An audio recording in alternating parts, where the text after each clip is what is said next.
ഗുരുതരമായ ശ്വാസകോശാർബുദം ബാധിച്ച് ചികിത്സയിൽ കഴിയുന്ന അൻവിത്തിന് കൈത്താങ്ങാകുന്നതിനായി അൻവിത് ചികിത്സാ സഹായ കമ്മിറ്റി രൂപീകരിച്ചു. കരിവെള്ളൂർ പെരളം ഗ്രാമപഞ്ചായത്തിലെ 9-ാം വാർഡ് കൊഴുമൽ പ്രാന്തൻചാലിൽ താമസിക്കുന്ന കൂലേരി നീതു പുളുക്കുൽ അജേഷ് ദമ്പതികളുടെ ഏക മകനാണ് 15-കാരനായ അൻവിത്.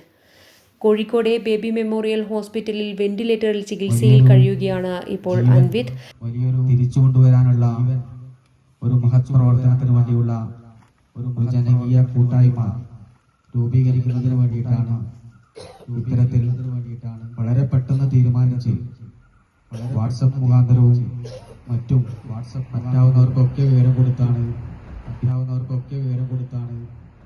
വലിയൊരു ജീവൻ തിരിച്ചു കൊണ്ടുവരാനുള്ള ഒരു മഹത് പ്രവർത്തനത്തിന് വേണ്ടിയുള്ള ഒരു ജനകീയ കൂട്ടായ്മ രൂപീകരിക്കുന്നതിന് വേണ്ടിയിട്ടാണ് ഇത്തരത്തിൽ വളരെ പെട്ടെന്ന് തീരുമാനിച്ച് വാട്സപ്പ് മുഖാന്തരവും മറ്റും പറ്റാവുന്നവർക്കൊക്കെ വിവരം കൊടുത്താണ്.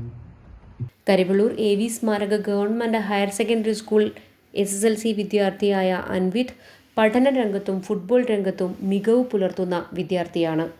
ചികിത്സയ്ക്ക് ഇതിനോടകം തന്നെ ഭീമമായ തുകയാണ് ചിലവായത്.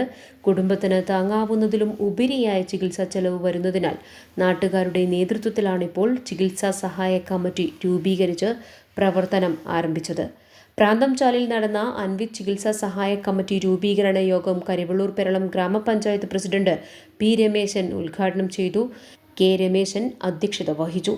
M. Raghavan, P. Surendran, P. Sulochana, Satheesan master, K. മധു തുടങ്ങിയവർ സംസാരിച്ചു. K. Rameshan ചെയർമാനായും K. Santhosh കൺവീനറായും K. Manuraj ട്രഷററുമായുള്ള ചികിത്സാ സഹായ കമ്മിറ്റിക്കാണ് രൂപം നൽകിയിരിക്കുന്നത്. First on state media, Payyanur.